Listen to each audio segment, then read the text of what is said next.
Hello everybody, Des12520 just made my first little video on my impressions, and now I want to go into the more nuanced topics. So firstly, I'm going to talk about the assault rifles, and I'm going to do a video on each weapon class. Now here in this gameplay you're going to get to see me use some LMGs, some assault rifles, some other things, but essentially the biggest things you're going to see is the AK and the XM4, which are like the highlight assault rifles. So, let's get into it.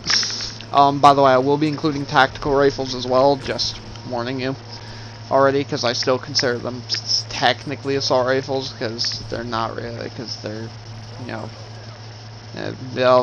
meh. I'll just deal with that when it comes to it. Either way.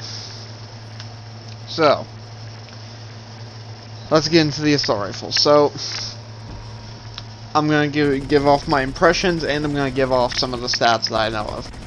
I do not know the AK stats because I just haven't looked at them. I haven't had the chance to, and I haven't wanted to. But, first off, we're going to go over the XM4, because I believe it is the best assault rifle right now, at least in terms of close to medium range. When it comes to long range, there could easily, I would say easily the Krig is the best. When it comes to the Filatos, obviously the TAC rifles are going to beat them out, but either way, let's get into it. So the XM4 does 30 damage max, and it fires at 722 RPM, so it's effectively a slightly worse M4, which makes sense because it's the XM4. It's literally just it's a commando version M16, which is an M4 in real life. It's the commando M4. aka like its predecessor, whatever. Standout notes from it are that it has a decent reload speed, although it's a bit slow for my taste. It's very easy to control recoil, even at long range, especially for a weapon that has a lot of bounce. It does bounce a lot, but not physically, more mentally, because it has a lot of visual recoil, but a lack of actual recoil. And 3 is its and probably the most important is that it is probably, in my opinion, the best AR when it comes to time to kill of the Filatos, which makes it extremely good for just how versatile it is, though it will lose out at range to the other ARs, which I'll talk about now. So next up we have the AK-47. I couldn't get, like I said, I couldn't get the exact stats of it, because I just didn't have a chance to look. But from what I remember correctly, the AK is like a 3 to 4 shot kill. At least with headshots. With body shots, I've seen it get 4 shot kills, which, for those that don't know, that's kind of an issue because the gun fires extremely slowly. I think it's not even past 650 is how slow it fires. Which is awful for an AR. Like, the AK fires super slowly, which makes sense, but I think it needs a damage buff in order to be competitive, or at the very least, a substantial range buff. As for standouts of it, standouts is it's a weapon with higher recoil than it probably should, although that's game balancing wise. In real life, it probably would have this recoil, but it also hit a lot harder, so. Yeah, standouts are its surprisingly quick reload speed, very good iron sights, a lack of good damage, especially damage over range, and a very slow rate of fire. Simply put, this weapon you have to use more like an old-fashioned LMG. You just have to post up, shoot people from behind, pick advantageous situations, and that's it. What I would like them to do to make this gun better is make it possibly a 3-shot kill in close range, because most of the ARs, if you're thinking 30 damage, that's exactly 5 shots to kill. So this gun does take 1 less shot, but because of the extra health, I think making it at the very least do slightly higher damage would be better. I'm trying to think of what would be a good, because 30-shot kill would mean it would have to go upwards of 50 damage, which I don't think would be correct. Maybe for giving it give it like 45 damage, but give it like a body multiplier to the upper chest, and that would probably fix the gun, making it to where to the upper chest it's a 3-shot kill, everywhere else it's not. So it would make it a skillful weapon whilst keeping it intact as to, you know, game balancing wise. Otherwise, I think the gun is fairly fun to use, actually. Like I said, biggest issue is just how slow the time to kill is. And you'll see this right here, with me waiting for him, and me, even with the shots I hit, that's still 4 to 5 shots to kill on average, so. Next up, we have my personal favorite, which is the Krig. If you guys are looking for a comparison, I will compare this to the ACR of this game. So it does about the same. It does the same damage as the XM4, but I believe it has better range and a slightly slower fire. I believe it has like a 700, 680, something like that rate of fire. Don't quote me though on that, but it seems very close to the XM4. They are very competitive damage-wise, but the Krig has better range, but it kills slower, so the Krig will lose to it. Biggest standouts of the Krig are its extremely good accuracy, like it has like almost no recoil if you're smart with it, or if you build it right. It's not very dependent on attachments like many of the other ARs in the game, which is good because it'll be a really good noob-friendly weapon. And 3 is overall how average the gun is, and how, like I said, just easy to use is. The main thing that makes it good is the fact that it's not only A, easy to use, B, it doesn't have, it's not dependent on your setup very much, on how useful it is. And I would think the biggest thing about it is just the fact that it's got very, very good range, which is something you want in this game, because especially even on the 6v6 maps, the only maps I can see where range doesn't matter too much, at least from the beta, is Cartel. Moscow, there are still some long sight lines within the middle of the map and other things, and there are also a lot of sight lines in Miami, and all of the all of the 12v12 maps, like I said, except for Cartel, there are very long sightline areas where the extra range would come in handy, as well as the fact that you could just use it anyways, because it works. Okay, so we don't have access to the QBZ yet. Once we do have access to it, I'm going to do the stats of it, and if I pick it up off the ground, I will use it, and obviously make a video talking about it. Probably it'll be like an addendum to this video, or like an addition to this video. As for the tactical rifles, I'm going to go over them right now. So first up, we have the Type 63. This is a semi-auto weapon that starts off with a 25 round magazine, which is actually a buff from the beta. It had a 20 round magazine base, or sorry, from the alpha. And it does, I believe, 40 something. It does 40 something damage, because with a headshot it goes, it's a 4-shot kill. Well, actually no, it's not. It does like 50 something damage. Sorry guys. It does 50 something damage because it's a 3-shot kill at all ranges except for very long ranges into the limbs. So I'm assuming it's probably in the low 50s. And with its headshot, it becomes a 2-shot kill.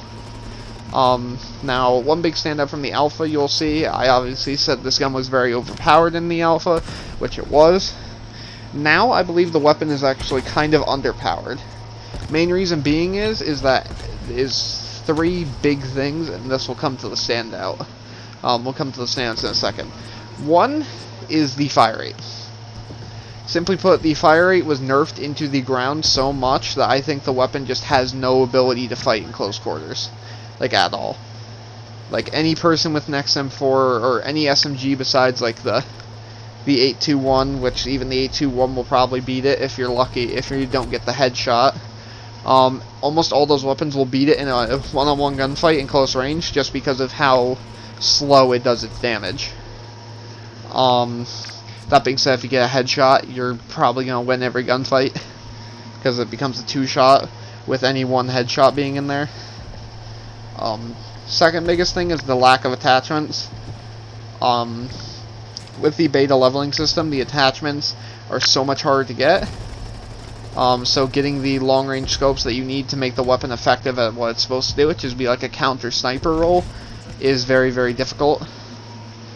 And finally, we have the other big thing from the beta, and that is the fact that overall the player skill has increased, so therefore, even when you have all the attachments and stuff like that, with all the nerfs and all that in place, the weapon is just simply put, it's not as dominating as it is because the general player base is, how to say it, their gameplay has changed enough to kind of make it to where the weapon's less viable overall due to the metagame.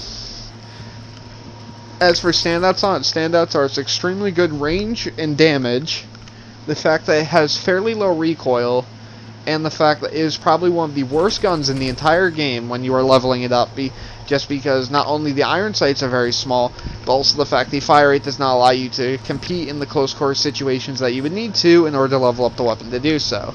I don't recommend it, at least in the beta, though I do recommend trying it out in the full game, because once we have attachments unlocked, I believe the gun will be supremely the best semi-auto DMR that at least as we know of. Next up is the M16. So the main selling point of the M16 is the fact that it has an extremely high damage for a 5.56 weapon, and it has a good time to kill along with it. And the other big standout of the weapon is that it's severely punished by the lag in this game. So let's get into it. So I believe it's in the 30 plus damage range. I'm assuming it's in the 40 damage range, same as the yeah, it would be in the 40 damage range like the AK-47. This is because of the fact that it is a 2-burst kill at any range. And overall the max damage would seem to support that because the weapon, without hitting upper chest shots or at least one headshot, you will generally take an extra burst to kill. That could just be lag and stuff like that, but obviously it's hard to tell with how much lag is going on. So I'm assuming it does 40 damage, or at least somewhere in the upper 40s. Because I'm trying to think of what gets you 4 shots to kill out of 150. Because it is a 4-shot kill, it is a 5-shot kill at long range, and with headshots it changes a lot it changes to a 1-burst kill, so 3 shots to kill, and it changes to or 2 to 3 shots to kill, and at long range it is a 4-shot, I believe it is a 3 to 4 shot to kill depending on how many headshots you hit within the burst, obviously.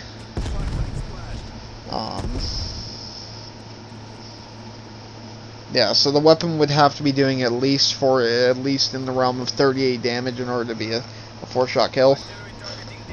That being said, the biggest issue with it is because of the fact that it is firing so fast, and because there's a fairly slow burst delay. The overall issue with the weapon is that it's hard to use in the beta due to the less than stellar connections, as we'll call it. As put very constantly because of how fast the burst fires. I've had multiple occasions where entire bursts of my gun just do not register, and if they are not registering, that is a massive issue, because that is pretty much all your time to kill down the drain if you miss one burst with it. Otherwise, it is extremely accurate. It's extremely fast. Well, it's not super fast firing, but it's fast firing for a burst fire. Average to faster, mind you. And it is overall what I think to be the most versatile of all the weapons in the game, besides the Krig. The M16 falters slightly at close range, but if you can land your shots correctly and lag doesn't fuck you over, you'll generally do fairly well with the gun, even in close quarters where it's generally not supposed to be. And it also shares something else with the Krig, which is the fact that it is not very attachment dependent. Running it naked is almost fine, and as soon as you get a scope for it, that's pretty much all you absolutely need, is a scope for the situations you're in. Otherwise, you can pretty much just throw whatever you want on it. One of the biggest things I've seen people do is start running the fire rate barrels. Those things are really good for it because it allows it to just be even closer in mid-range, and it mitigates some of the lag compensation issues. and hit reg issues, stuff like that. Now that we've reviewed all the ones we have access to, obviously, like I say, QBZ we'll be talking about in another video at some point. I want to go overall to the ARs/TAC rifles and just give my opinions on them. So, for the final, I guess, like, ground up of this whole situation, I want to first say that there should be some tweaking within the assault rifle category, /TAC rifle category, for the Type 63 and the AK. The AK should have its damage increased a little bit, or at least given a multiplier to where hitting more precise shots on the upper body will reward you, because right now the XM4 just kills faster than it at almost every range. Same thing with the Krig. The Krig kills slower than it in close range, but outside of that, every other range it kills faster. And the Type 63 needs a slight rate of fire buff at the very beginning, and it needs the fact where you either start with or have the ability to unlock within the first couple levels a zoom scope of some kind to at least allow the weapon to be usable within the situation it's called in. That being said, hopefully you guys enjoyed this video. Next time I'm going to be talking about sniper rifles. I'm signing off.